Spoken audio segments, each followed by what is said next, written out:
Hello, world, and welcome to another edition of Banter with Barker with me, Christian Barker. And today I am very, very pleased to have joining me an amazingly talented photographer named of Robert Spangle, who goes by the Instagram and internet handle Thousand Yard Style.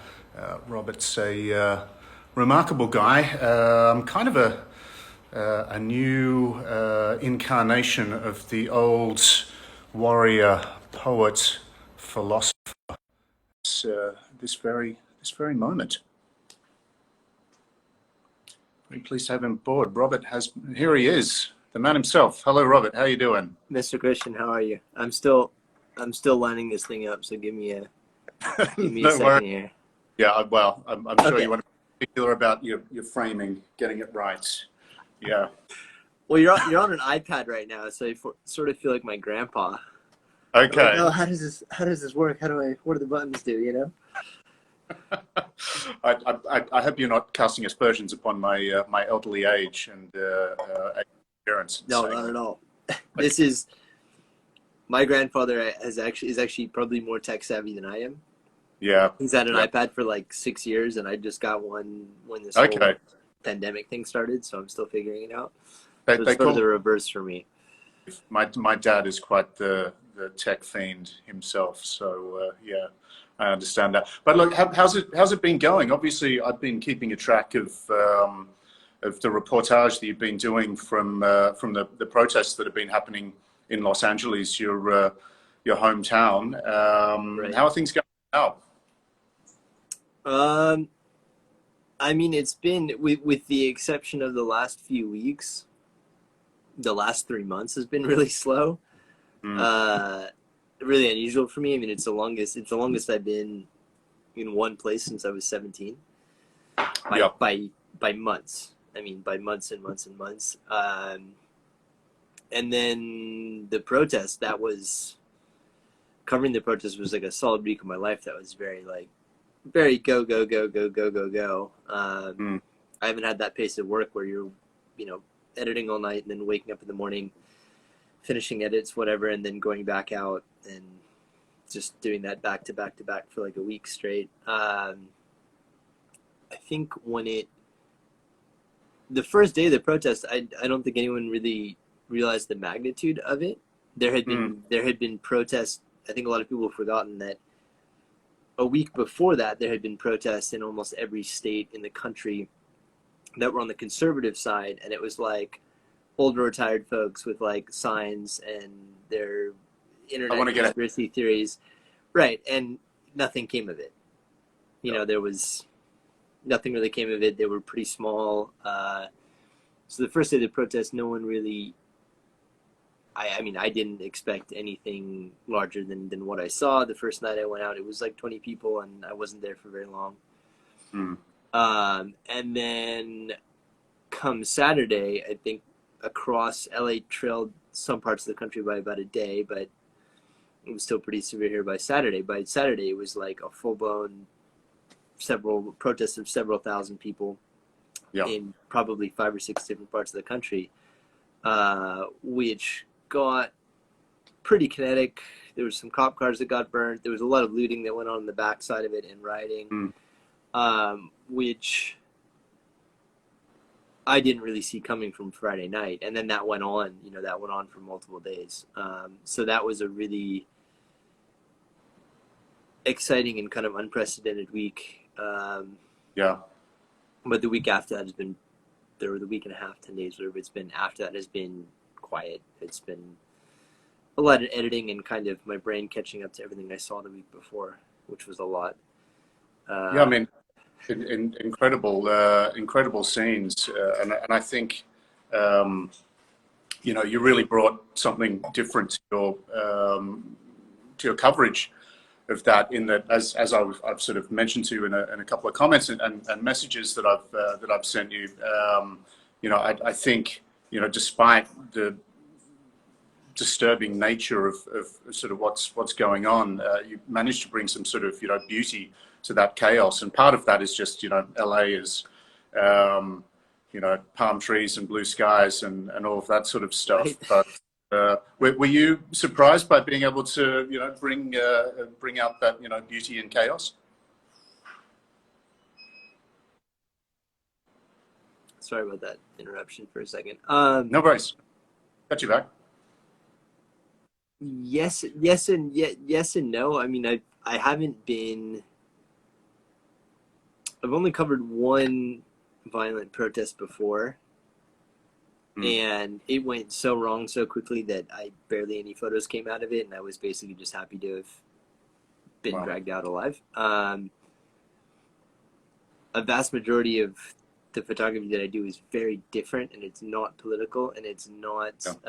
There's an element of physical danger or destruction to it whatsoever. But I have been in those kind of environments quite a lot, and I think just force of habit, kind of my two sort of sets of experience, one being military and one being street style photography, sort of take over. So even though it's getting quite kinetic around me, I mean, I remember when these things kind of switched over and suddenly there's like 4 cop cars being smashed to bits and then burning. Even though that was going on, I'm still thinking very much compositionally. How do I tell the story of what's going on? How do I show this transition?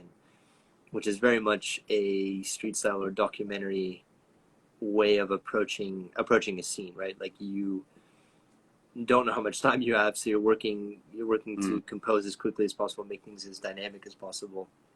And then the other side of it, luckily, was the kind of military side of my brain, which was like, okay, let's not make any stupid mistakes. Don't profile yourself. Don't make eye contact with people. Don't get in between police and the more aggressive protesters. Stay low, that kind of thing. But I would say I think you still need to have a sense for beauty and for composition, even if you're working in an environment or a context that's really challenging or ugly, because like your obligation is to tell the story, right? And if your images aren't good, you're not going to be doing that. And I think now, especially, no matter what people were doing, they all had a phone in one hand. The amount of coverage is much higher, so I think you owe a higher degree of clarity to your work. Yeah. As far as how I did that, I don't really know, but you just kind of experience in those kind of situations. Like, that's what the value of experience is, and that's what the value of training is. Like, it just sort of, you fall back on instinct, and if you have the right instincts, then I think it works in your favor. But you did end up, I believe you were detained a few times, right? Once, and that was so. Saturday was when I'm saying this to someone who the days of the week have been totally meaningless for about 3 months. Yeah. So Saturday the protest really kicked off in earnest, and the following day I took it a little bit easier, because about 8 or 9 o'clock at night, 8:30 or 9 o'clock at night, things went from, like, I think the normal threshold of like, this is a dangerous situation, to me internally being like, this is a really bad place to be right now, you need to leave, which I think my threshold is much higher than most people. Okay. And actually not at the same time. It's really, I think it's just really, really dialed in, but it's rare that it's rare that I get that internal instinct. But it just got to a point where random people were beating each other, and there was shooting going on, and it was like, really, it was in the dark, and it was like, you know what, it's time to back it up. The following day I took it a little bit easier, which was Sunday, just because I'd seen like the real potential for these things to turn violent quite quickly. And that was a much more peaceful day. The thing about protests in America is, like, other parts of the world, they're much more organized, politically organized on the ground. And that organization plays out in control when you're talking about protests, which is generally, a good thing. And there was a lot more of that every day after Saturday. Leadership emerged, and people realized, hey, if we don't kind of police our own, it's going to be done for us, and our story is going to kind of fall out of our own hands. So Sunday was a lot more peaceful, a lot more tranquil, but still 5 or 6 massive protests around the city. And then Sunday, it was even more organized, and now it had turned into something very typical of Los Angeles, which is sort of like a car show. There were Yeah. not as many cars as protesters, but Yeah. three-quarters of the protest in terms of size was cars. Right. And it was moving around quite a lot. So I was out there that day, and it was a lot of legwork kind of keeping up with this highly mobile crowd. And then at the end of the day,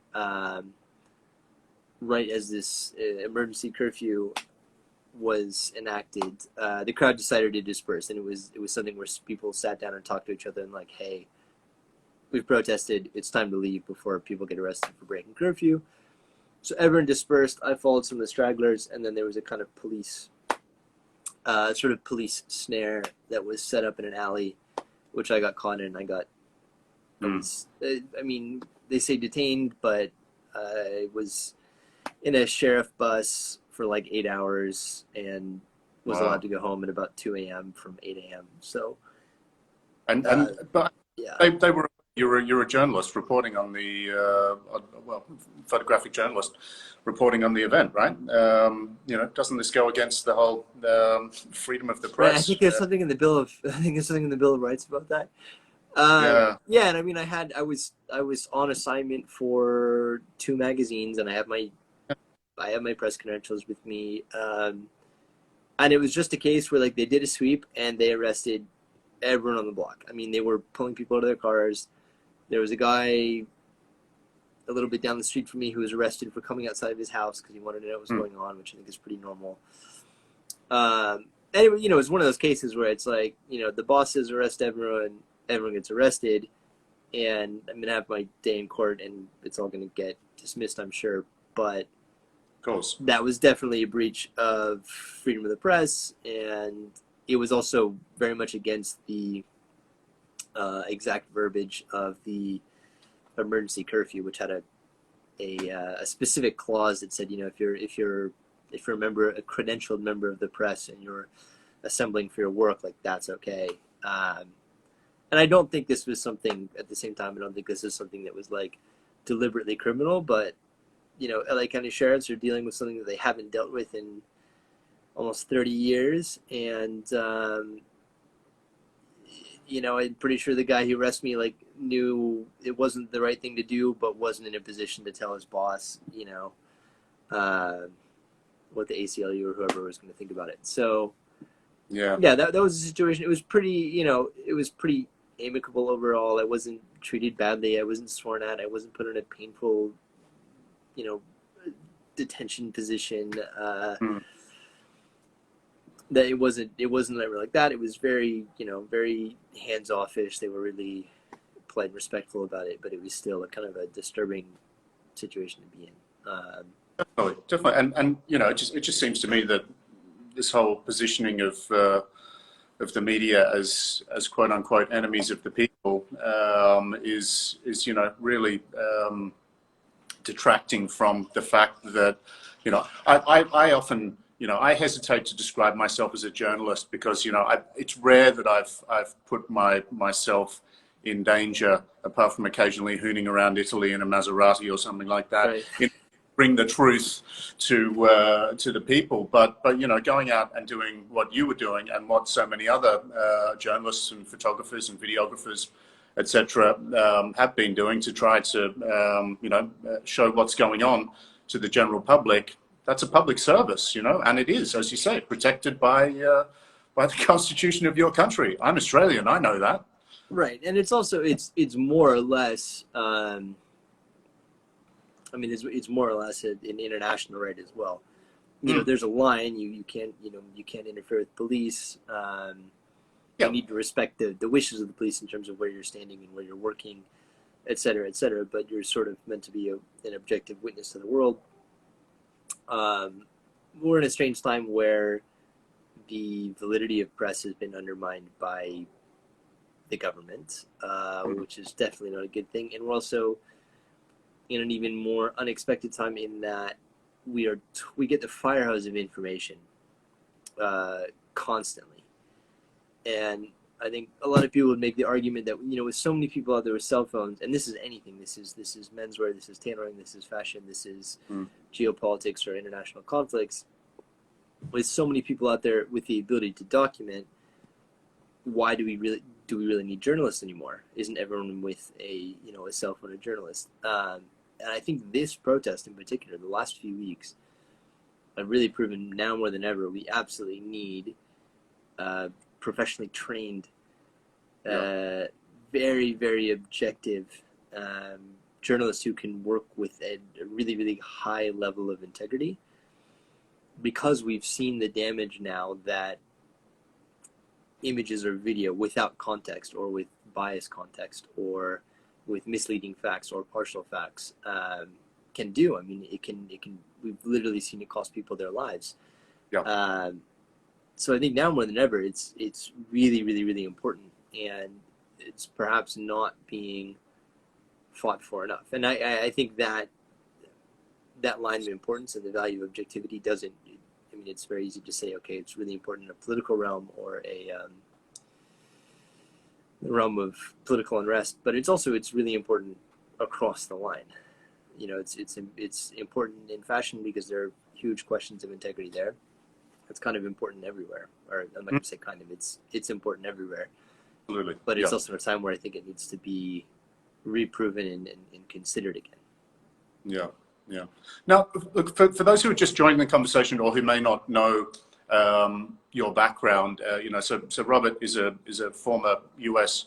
Marine, and you did see active service in the Middle East.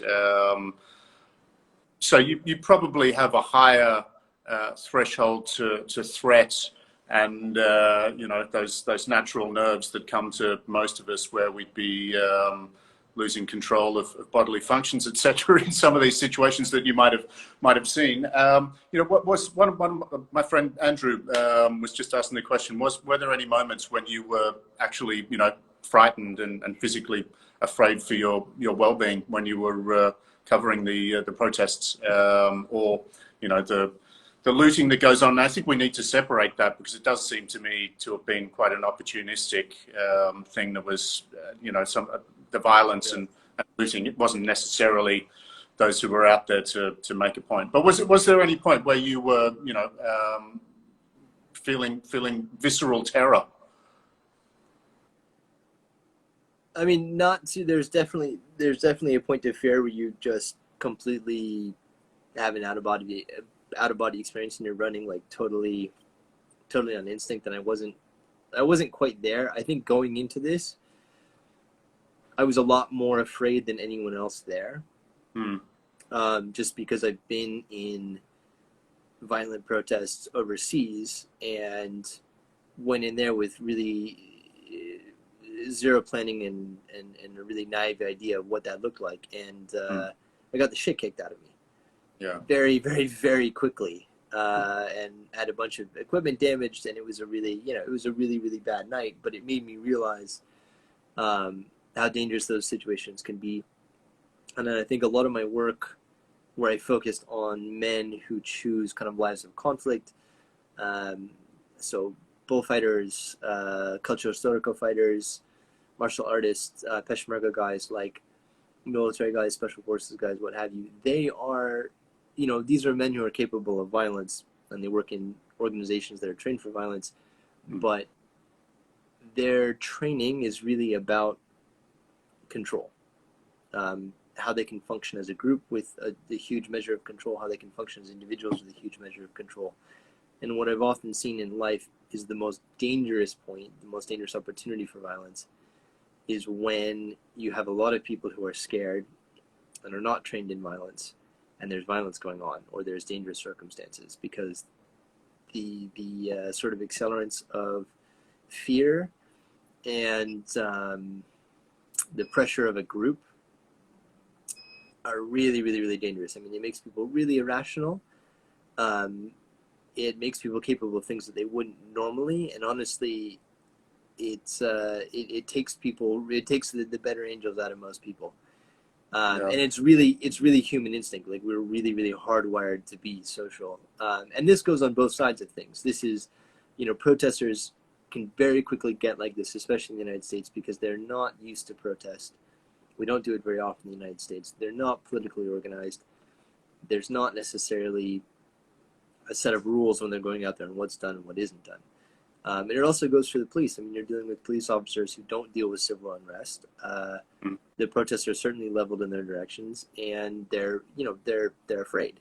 If you're a cop and you're surrounded by 500 or 600 protesters and they've just burned your car, like, I would be afraid. So the combination of those two groups, being A groups and being very afraid. When I first got there, and I kind of sensed the likelihood of things turning violent, I was really afraid because I think I knew a little bit better than most what this could potentially turn into and what that looks like.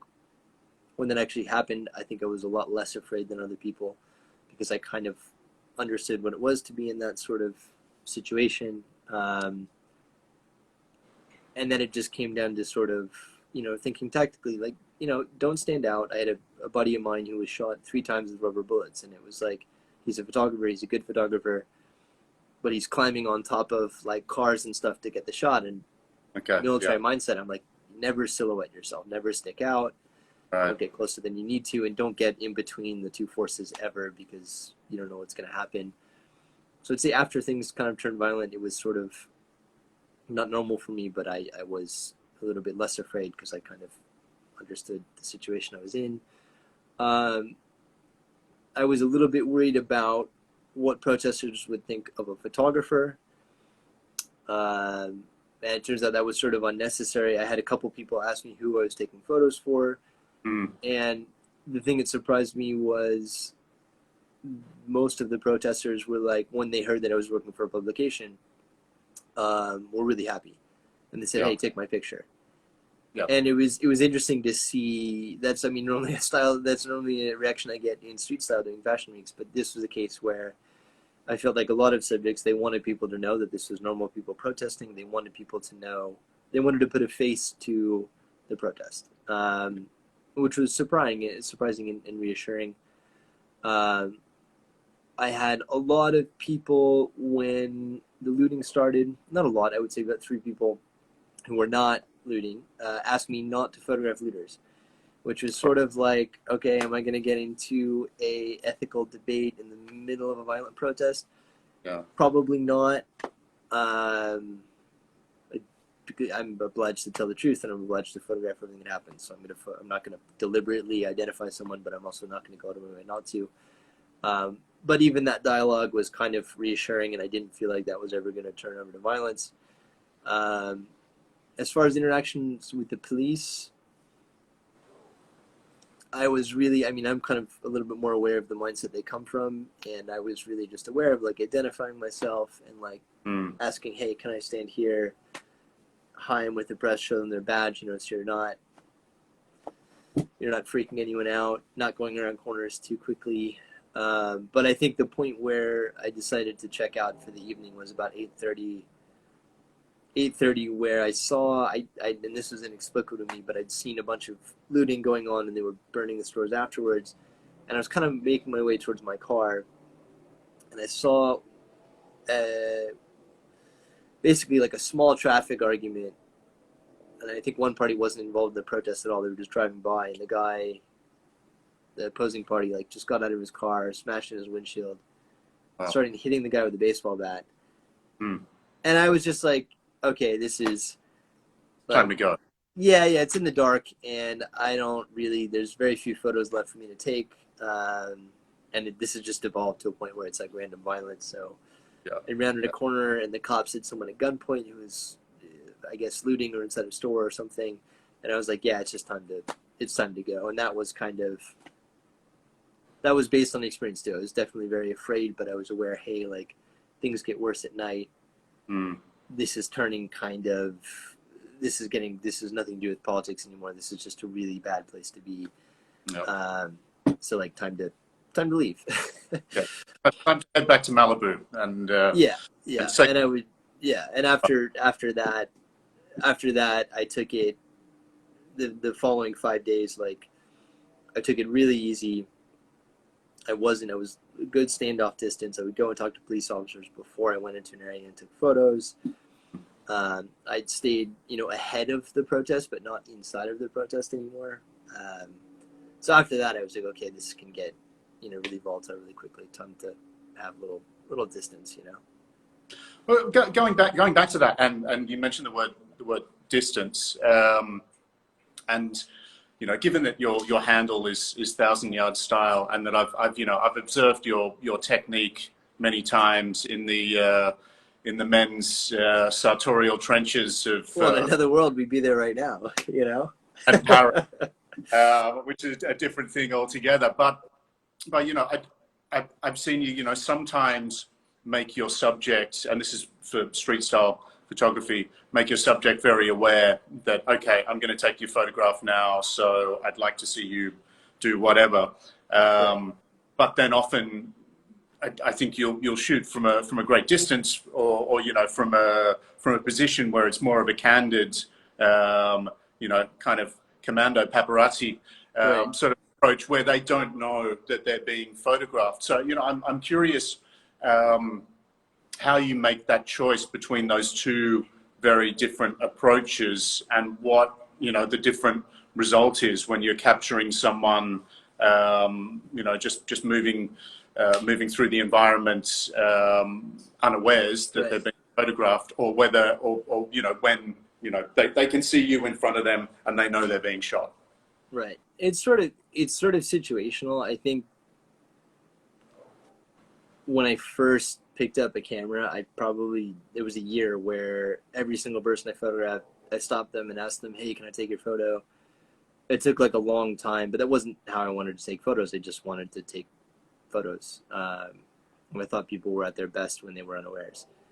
But it took a long while to kind of work up the nerve to do that. And I still lose it sometimes. There'll still be like days where I'm like, no, it's not going to happen today. But now it's really situational. I mean, I think 99% of the time, most people when they're their most natural and they're unaware, that's going to be the best version of them for an image. I mean, and that's a personal thing. Like, I hate being photographed. Makes me a massive hypocrite, but here I am. So that's kind of how I see it. But also, I think, a man, especially in motion, that's kind of that's sort of his natural state, right? Like, motion has energy to it, and that always looks nice. 9 times out of 10, I think that's going to be best, and that's what I try to go for. But there are also times where, with background or subject, or maybe it's just blatantly obvious that you're there with a massive camera, there's no way that there's going to be an element of surprise or an element of being unaware when you're taking a photograph. So in that case, like, you're either going to talk to someone and take a portrait of them, or you're going to have to kind of play off the fact that they're going to recognize you with the camera and be a bit puzzled. And like, sometimes that works. Sometimes that makes for like a really humorous photo, or there's like a moment of recognition. So that can work to your advantage. But I've tried both schools. I've been like very, very by the book, just portraits, and I've also been much more dynamic and kind of like, I guess, covert about it. And I think if you're a purist in either direction, you're missing like 50% of the shots. So for me, I just try to look at the situation, dictate what's best. And then if I had like to describe my approach without going into those two schools, I would just say, like, I'm going to shoot naturally up until the point where someone's aware, and then I'm going to ask them for a portrait. And that's kind of like your measure of safety. But I think it really does depend on the situation and the subject and where you are. It's, if you're in like New York City and it's rush hour or whatever, like, no one's going to notice you with a camera. Yeah, if it's a quiet, if it's a quiet afternoon on like the far west side of London, like, you're the only guy there. Obviously, they're going to notice. Like, have a conversation. Don't be weird. Anyway, hope that answers the question. Absolutely. And do you ever use your iPhone for photography? I mean, last year I had the chance to interview Steve McCurry, great photographer. Wow. who said that he loves using his iPhone because it's always there. So he says a lot of shots where that situation or that moment would be gone by the time he reached into his bag and got out his camera. And, if it's not one of those got it around his neck. So is that something you do, or is it more fully focused on the legit equipment? Well, and people forget he did a book that was all iPhone photography, and I think he also did a series of billboards. And I'm the first person when people ask me, "Oh, what kind of camera do I buy?" to tell them, "Hey, use your iPhone for 3 months." Sure. And there's a fantastic amount of technology in that, and it's always in your hand. The best camera is the one you're willing to carry every day. And I know people who do amazing work just with an iPhone or whatever they're carrying with them. Me personally, I don't like using an iPhone just because I feel like I spend so much time on my phone as it is anyway. It's kind of nice to put it away and just have the camera. Yeah. But there are situations where it's totally perfectly suited, and in that case, like that's what I'll use. You have a really wide angle lens, which can be really nice for landscapes, but it can also be really nice when things are so tight you physically can't move. It's like one of my favorite photos was trying to photograph the spice market in Istanbul, one of the oldest markets in the world, and it is more crowded than Tokyo or anywhere I've ever been. It's just these really, really narrow tunnels, and it is so cram-packed full of people that you have absolutely no volition in what direction you go. You just go with the crowd until you get to the intersection, and then you can kind of be tumbled into a different direction. Okay. And it's a beautiful setting. It's really, really crowded. At sunsets, the light is like really saturated, and it's kind of coming through the awnings and eaves and stuff. And I remember when I was there, I had a camera with me, and there was no way I could physically lift it up to take a photo. And there was a woman or like a young girl who was maybe 5-6 feet in front of me, and she kept looking back, and she was wearing like, I think it was purples and teals, just like a really kind of shocking color for the saturated orange of the scene, and was the only person who kept looking back. So it was like a mass of people's backs, kind of sweaty and pressed against each other, and then this girl who was really elegantly dressed looking back. And I physically couldn't pick up my camera. It was not going to happen. And all I could do was kind of inch up my iPhone and sort of like blind fire. And it wound up taking what to this day is still one of my favorite photos. Wow. So situationally, it's great. And I think also if you have the discipline to use it just as its own standalone camera, it's excellent. For me and myself, 99% of the time, I'm so tired of screens and so tired of my phone as something that I spend a lot of time on that it's not what I would prefer to use. But that's my personal bias. That's not the software or hardware of it at all.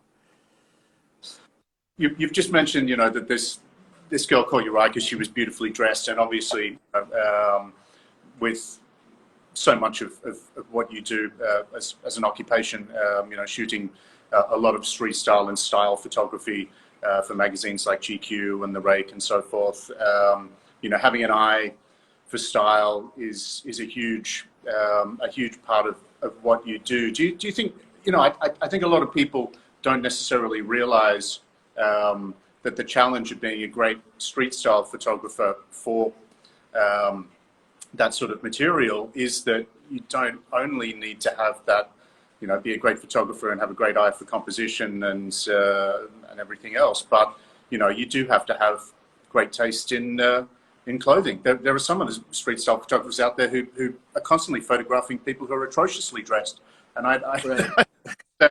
How they make a living. But do you think that's something that is misunderstood by a lot of the public, that there are all of these levels of extra skills that you have to make it in that field? I think so. I mean, there's a huge value of just like an educated eye and culture that kind of goes into being, I guess, a good street style photographer. I mean, there's like tons and tons of people who are quote unquote street style photographers, and the kind of inner sanctum of like small professionals that actually do it, the size of that group has always remained the same, and it comes down to basically your eye and how educated you are kind of just in the world and design, and how you understand clothing and how you understand fashion. And there are photographers out there who are not great photographers, and they would say this, so I'm not being derogative, but like they're strictly documentative. They have a 35 millimeter camera and they just point and click. But the stuff they point and click at is amazing. And it's their eye curating these weird kind of eccentric styles all around the world and bringing it to you in one place, that makes like the overall of their work fantastic. When I'm saying this, I'm thinking of Mr. Mort, who is, I mean, the guy has an amazing eye. He's from New York, and he's worked inside the fashion industry for a long time doing different things. And he kind of just goes around the world and finds these really weird, quirky, kind of like outsider art approach to fashion people. And it's old people, and it's young kids, and it's weird religious groups, and like down on their luck types. And he finds like real, true, intentional, unintentional beauty in these people. Absolutely. And he's used that as a kind of, now he's doing like a ton of really high level styling. He did Uncut Gems and Good Time, or Good Times, whichever it is. So there's guys who like that, who like, they don't compose anything. They're not using the amazing camera. It's, you know, there's no tricks to it. Their selection of subject is really what makes them great. So that's, you know, that's absolutely true. And I think that's kind of what makes the different street style photographers work interesting. Like, you can put them side by side and they can shoot the same subject. They'll do it in a different way, but their selection of subject is really, really interesting, because you're, you know, if you're putting a person out there professionally just to cover street style all around the world, and they're doing it 30, 40 weeks a year, like, that is, after a few months, a few years especially of doing that, that is an incredibly well-informed eye. And I remember, you know, thinking about that, of the guys who existed well before I got into it. Adam Katzindig, who's like my, you know, my mentor. Like, he's been all around the world. He's been doing this for like 10 years. Like, the guy has an amazing eye. Scott Schumann, obviously the same. Tommy Tan. These kind of first guys who started out. There's no metric for that, right? Like, you're not going to get a degree for that. And it may or may not be acknowledged in every single photo that, you know, people see in your work, but it is really incredible. And that was one of the things that, when I found out that was a job, and I still didn't believe it for like 2 or 3 years of doing it myself, that was one of the main appeals. Like, I really wanted to go around the world, and I just wanted to observe and see and just learn, because I'm not, I don't retain much of what I read out of books. Most of my college education was kind of me trying to figure out how I could do what I want versus what the teachers wanted me to do. And I knew I really needed to be out there on the street around the world and just learning for myself. And that street style for that is, I can't think of a better profession for it. And I think I've seen you mentioning on your Instagram that, you know, some of these guys who you photographed, or whose you know, style has caught your eye, and then you've photographed them, and you found that this has led to you know, great ongoing friendships and things. Oh yeah, I mean, and to all those friends who I haven't seen in like 4 months now, like, I'm very sorry. I jokingly tell people all the time, you know, if I didn't do this for a living, I'd have to find something else that has the exact same amount of travel in it, because I would never see my friends. I think one of the best things, like, there's so many of these, you know, ethical hand grenades being thrown around the fashion industry right now. And I was the one that, prior to all this, I was the first one to be throwing hand grenades around. But now I'm kind of like, I feel like I need to defend fashion a little bit. One of the most excellent things about fashion and personal style on social media is, it's really the first time in human history we've had the ability to connect, not based on, you know, people you work with or your neighbors, proximity basically, or routine, or, you know, having the same religion or having the same nationality or the same political party or the same race, which is all basically, none of those things are really a choice. You're born into them predominantly. Religion, kind of a choice. Political, kind of have a choice.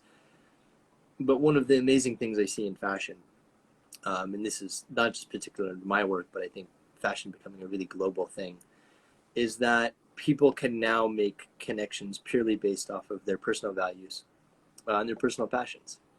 So I mean, Yep. Pidiomo's an amazing example of that. You know, everyone loves to like laugh and joke and take the piss out of it, but I'm like, what an amazing world do we live in that people from, 140 countries around the world who have, let's say, a sense for a classical sense of beauty and artisanal craft, which you can derive a whole bunch of ethics and morals and values from, Mm. and have a passion in the same, a passion in tailoring, can meet in one place in the world and basically have a massive party for 4 days. Mm. That's amazing, right? Like, how amazing that you can get all those people from all those countries, from every different probably religion on earth, every different ethnic background, every different socioeconomic starting point, every different political organization, and put them all in a tiny, a tiny Italian town, and Yeah. they're not killing each other. They're having an amazing time. Yeah. You know, you can't even get people from two different football teams in a stadium peaceably. Like that's amazing. And as far as me on a personal level, I've gone around the world, and like I probably have 5 or 6 friends that are my friends because I like their shoes or we liked each other's shoes. Like, Oh. and that sounds kind of absurd, but those are really good friends of mine. And we might have nothing in common in terms of our background or what we do for a living or really anything, but we have the same values and we have some of the same interests, and that's made for incredible and I hope lifelong friendships, which are now 3 going on 4 months of no travel. I really really miss, because without that travel routine, like I really do not get to see some of my closest friends. Yeah. Travel's going to be hard after this, I think, I have for a a while. gas mask. I'm willing to adapt.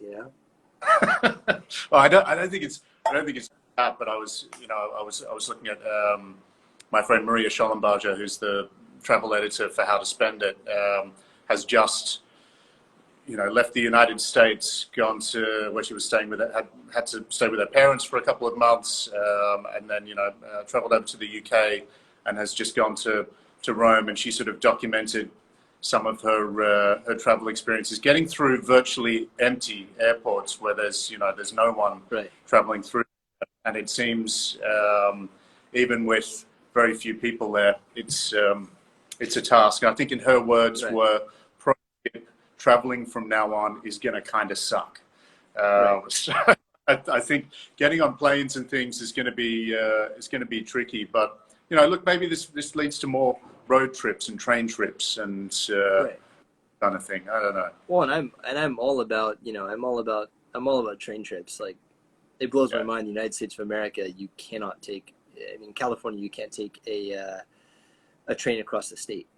Hmm. You cannot go from Los Angeles to the capital Yeah. on a train. You have to take a bus to another thing. It's crazy. I think travel, it's definitely going to be different for a while. This is kind of, this is a new world, and I think for the last couple of years I've looked at this and I'm like, we're traveling around really, really quickly. There really aren't that many safety checks in place. Like, it's just going to take the right kind of flu or whatever to sort of wipe this out. And you look at countries that were more proactive with that, like Japan. Hmm. And you go to Japan, they have microbiological scrubbers on the floors and heat sensors and whatever. Like, they're kind of ahead of the curve and they figured it out. So I think it's not going to be too long before the rest of the world does figure that out. But I would really, really hate this to become an excuse for the world to become a more isolated place. Sure. A place where especially young people travel less. Hmm. Because the one thing I can say, like the one true virtue of travel, has travel totally destroys nationalism and racism. Hmm. Once you've been outside of your own country and found yourself to be a minority and basically at the mercy of other people's hospitality, any kind of illusions of you being better than everyone else or your ideas being pervasive over the world vanishes very, very quickly. And that's something I adore about travel, because you can write that in a book, you can write it in a movie, it's not going to be understood. But give someone a plane ticket somewhere they've never been before and leave them 2 or 3 days in a totally foreign city to figure out things on their own, they'll really understand some aspects of humanity and some bonds that they have with every other human being on earth. that they wouldn't otherwise. And I would, especially with this kind of awful international trend of like neo-nationalism, Yeah. I would hate this to feed into that. Obviously, things need to be reconsidered. The basis for that is safety and also preventing further pandemics and also the environment. But the personal good of traveling and the ability it has to humanize, and basically this ability it has over everyone, can't be discounted. And I think that is something where I look towards the fashion industry and I look towards people on the travel side of things. And it really is our job to articulate that to others. Because it's very easy to say, hey, from a safety standpoint, X, Y, and Z needs to be done. But I think people of experience really need to start speaking their minds about this and talking about the virtues of travel. Not from an economic standpoint, just be like, hey, this is a really good thing for people to do. If anything, I would love to find a way to get young Americans from the interior part of the country to travel more. Like, can we make passports a prerequisite to have a driver's license? Well, in a lot of countries, it's like that, and people travel more. I talk to a lot of people in the interior United States, and they do not have and will never have a passport. Well, I think the thing, in the United States, your country, I mean, like my country, Australia, because both of those nations are so vast, they sort of have everything. You've got the cities, you've got the beaches, you've got the deserts, you've got the forests, you've kind of got everything there. So I can, on the one hand, see why people don't leave, although Australians are, constantly. You guys have a 14-hour excuse. Well, but we've got neighbors. Virtually every Aussie off to England or Europe or whatever when they hit 18, and I think that's probably going to happen more for a little while until we get this whole situation sorted. But have sympathy for me living in a country, Singapore, which you can drive across the whole country in 30 minutes, and I can off this island for the foreseeable future, which is it's a little bit crazy. Well, and a lot of people, their livelihood and their pace of life is very much based around travel. I've been really excited to see the amount of people who carry on life as normal when they were under quarantine because they figured out how to telecommute, and that's fantastic. I mean, it's great. It's great for the environment. That's great for the quality of people's lives. Sure. That's a real step forward, and I don't think a lot of people would have taken those steps outside of circumstance. But on the other side, like there are a good amount of people there who either by the country they live in or the occupation they have do need to travel for a living, or they're going to have to drastically rearrange things. So that's something else to consider. I really truly I miss the volume of work I had before. I definitely miss my friends. I mean, it's pretty crazy, but like I'm used to seeing some of my closest friends at least every 3 months, and now it's like been 4 months, and I'm like, oh man, and really truly it makes you appreciate these guys. It really does. But there's no substitute for face to face, I think, and the thing no, absolutely not in these conversations is it's those. Yes, it's great talking over Zoom and FaceTime and whatever, but you're never going to have those random encounters that you would at the Gigli bar in Florence or maybe where you'll meet someone and exactly. Yeah. So look, we're kind of running out of time, so I don't want to go away without speaking about what's in the background there, the Observer collection, and over my left shoulder, yeah. I've seen you travel, and I've seen a lot of your stuff online where you really got kind of traveling and getting your everyday carry down to a fine art, and getting your sort of travel kit down to a fine art, and I think fine art and like total obsession. Yeah, it's tomato potato. Yeah. So was that the inspiration for this? You really going, I need to create a piece of equipment that is going to facilitate me, bringing what I need into certain environments. So why did you decide to launch, Observer Collection? Well, I think I've always been really interested in design. And when I was studying fashion design, I tried my hand on it, and I didn't feel like there was a reason behind my design. It was just sort of putting things together. I was working for a company. I got into bespoke tailoring, which I studied Yep. in London as an apprentice for like 2 years. And I really had some passion for that. I was really excited, but I still didn't feel like there was a philosophy, a kind of reason to try behind what I was doing. And it was never quite enough just to make things, right? There's a lot of satisfaction in making things, but we're also in a world drowning in things. Yep. And I finished my degree studying industrial design. And industrial design kind of blew my mind because there was still sort of this fashion element of it where the aesthetics of how something looked and was perceived were really important, but you were instructed to not even solve problems, but to go out, find a group of people and find their needs, and then describe their needs as problems, and then reach those problems.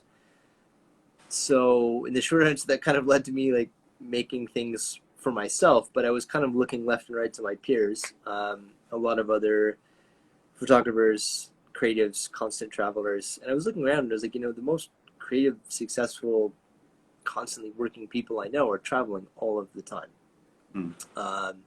Very few of them live in the country they were born in. Most of them will not be in whatever country they're in. After 2 years from now, they'll be somewhere else, working somewhere else.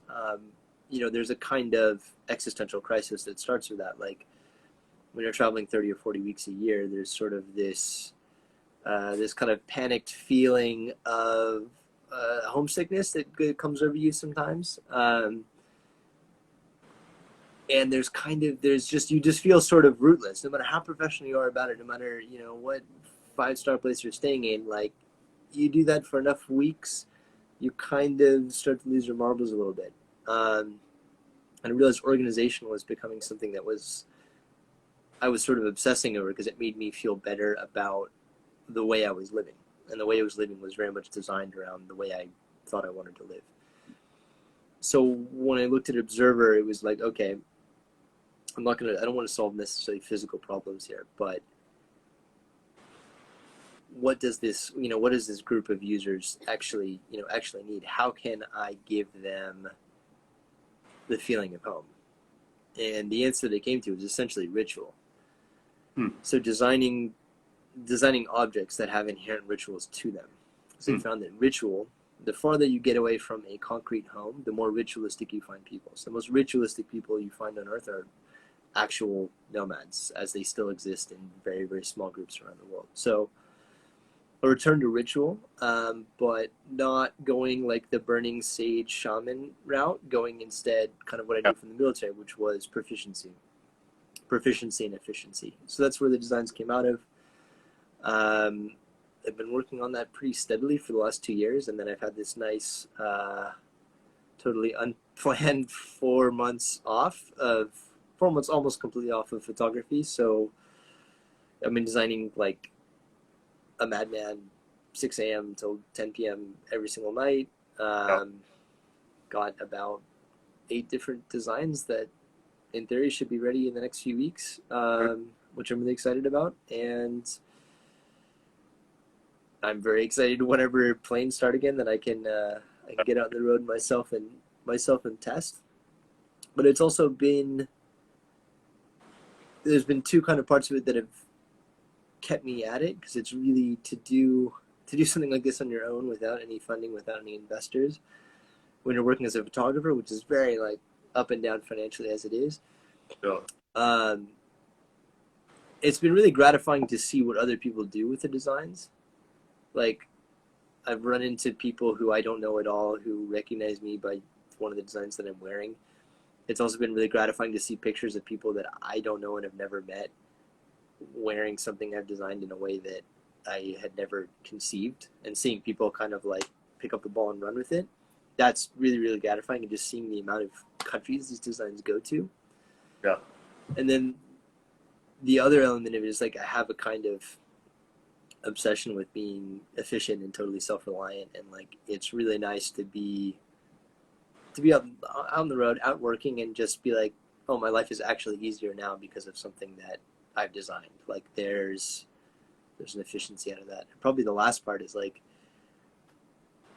I think one of the things that I really appreciated about brands that I've seen out there is their ability to kind of create communities around them. It sounds like really vain and not very deep, but it's like a brand has the ability to connect people from all over the world who have shared values. For sure. And, through commercial connections, absolutely. But hey, isn't that better than things we can't agree on, like, religion, race, or nationality? Yeah. So to see like a small group of people that are into what the Observer Collection is all about, and not just like have the designs and use them, but also give me like incredible feedback. A couple of these guys are like international pilots, high tier special forces dudes, cool fashion writers, very, very upper tier in the hospitality industry. There's one guy who designs passports and currencies, and it's like the amount of knowledge that these guys have given me and feedback have given me is like, the amount of gratitude I have for that I couldn't quantify and didn't really expect when I started this. But yeah, that's really cool.